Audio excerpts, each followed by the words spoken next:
So, my husband and I will be moving to Panama in 4 months. And when we tell people what we're planning on doing, one of the first questions we seem to consistently get is, why Panama? And that's a fair question. So, here are 10 reasons, not in any particular order, of why we chose Panama. Number one, it's close. It's only a 3 hour plane ride from Miami, so if we need to come back to the States for any reason, it's quite doable. Number two, it's in the same time zone as the East Coast. So, in other words, Panama is on East Coast time. In fact, on a map, if you drew a line directly south of New York, you would hit Panama. And for us, that means there's not a lot of mental gymnastics needed when trying to figure out the time back in the States if we want to call family and friends. Number three, the currency. So Panama uses the US dollar. So again, not a lot of mental gymnastics are needed when trying to understand what things cost and how to pay for them. Just whip out the US dollar and keep it moving. Number four, Panama is consistently in the top 10 places to live and retire. In fact, last year, Panama was actually the number one relocation destination in the world, according to International Living magazine. To be honest, that's how my husband and I first discovered Panama. We saw an article in International Living about Panama 10 years ago, and as they say, the rest is history. Number five, it's warm. So we live in the Northeast, and winters can be brutal. Panama is tropical, and so on a daily basis, the weather barely fluctuates. I had one local Panamanian tell me Panama has two seasons, summer and rainy summer. And depending on where you choose to live, rainy summer could mean that you can expect to get a shower in the afternoon. My husband and I wanted to live someplace where it was spring and summer all year long, so Panama. Number six, the food. So my husband has gastrointestinal issues, and we noticed that when we were in Panama, he's not in pain after he eats, and that's a huge plus. And don't get me started on the coffee, it's delicious. Number seven, hurricanes. So Panama doesn't get them because they're below the hurricane line. They may get residual water and flooding, but a direct hit is not a thing, and that was important to us. Number eight, the immigration process. More specifically, the financial requirements for the immigration process is not complicated. When we discovered that you only need to show an income of $1,000 a month plus $250 for each dependent, we said that'll work for us. Number nine, the healthcare. So we were impressed with the number of high quality healthcare facilities in Panama. In fact, Punta Pacifica Hospital in Panama City is affiliated with Johns Hopkins Hospital back here in the States. A lot of the doctors in Panama were trained in the United States and in Canada and speak fluent English. We were also impressed to learn that some doctors in Panama still make house calls. And number 10, the discounts. So after we finish the paperwork to become legal residents on the Jubilado visa, we'll be entitled to a number of different discounts. For example, 25% discount on utility bills, a 25% discount on plane tickets, 30% discount on all other means of transportation like the subway, 20% discount on medical bills, 15% discount on hospital services if insurance is not applied, 15% discount on dental and eye exams, 10% discount on medications at the pharmacy, 20% discount on invoices for professional services and technical services, 50% discount on movie tickets, cultural and sporting events, 50% discount on hotels from Monday through Thursday, which drops to a 30% discount on the weekend. So here are a few reasons on why you should consider leaving America and moving to Bali. First up, we have the cost of rent, which is super obvious. For just $300 a month, you can get a nice guest house with a pool, comes all utilities included, has Wi-Fi, and it even comes with housekeeping and laundry services 2 times a week, so there's really nothing you have to worry about.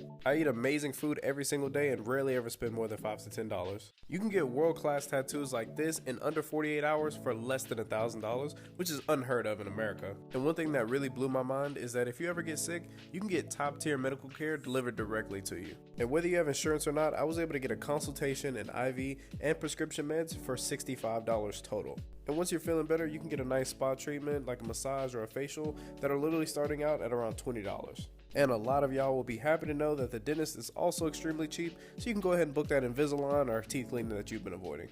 Not to mention that Bali is one of the most culturally diverse places in the world, and there's just so much to do here, and the people are great. But yeah, this is literally just a very, very short list of all the reasons that you should come to Bali.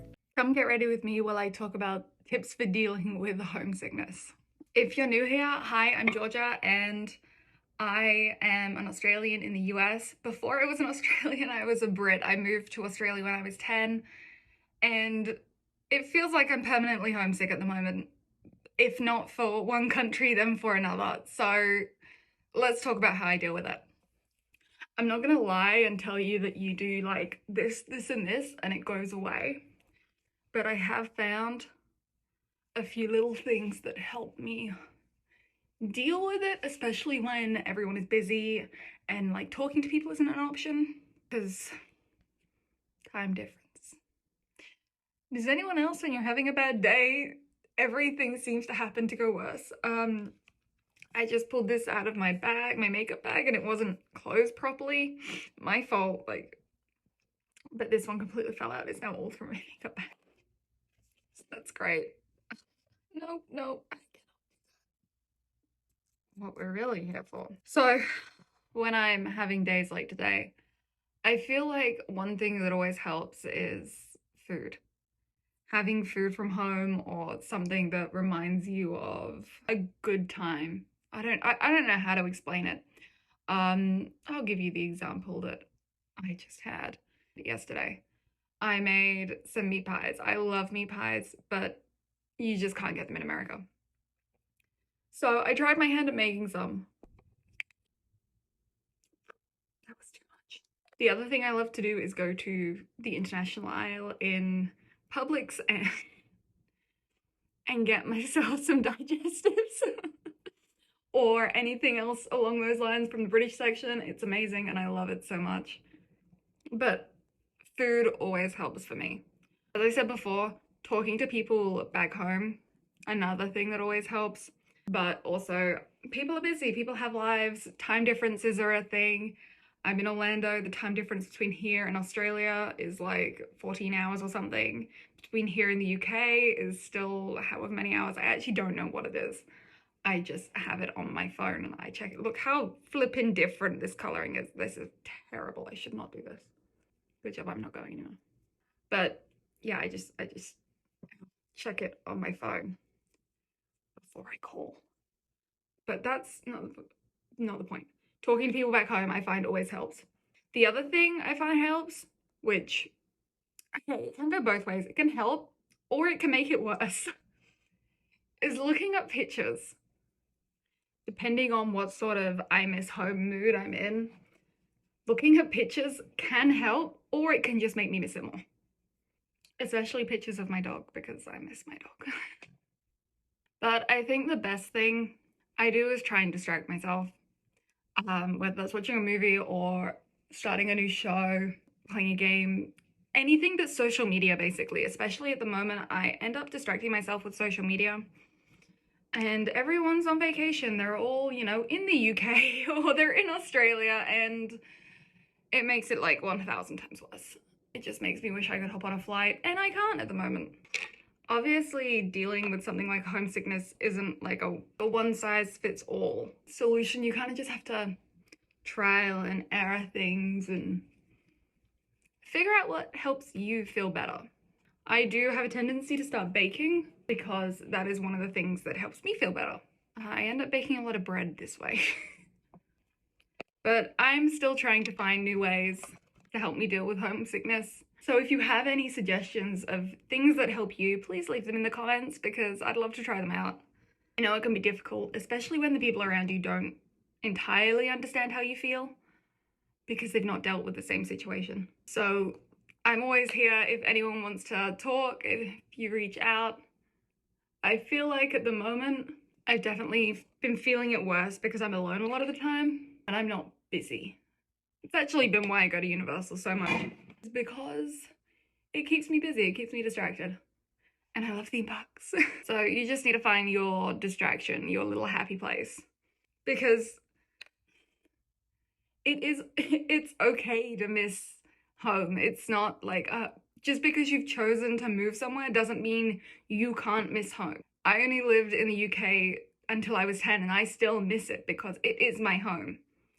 I chose to move to the US and I'm in that process at the moment, but I do miss home. I miss not being able to just go see my family, and that's okay. I'm loving these lines down my face from when I was lying on the bed before. But sometimes you do just need to force yourself to get up and make yourself look pretty just to get through a day, and that's okay. The other thing I find that helps is working out, going to the gym. As I said, distracting yourself. I guess it all falls under that.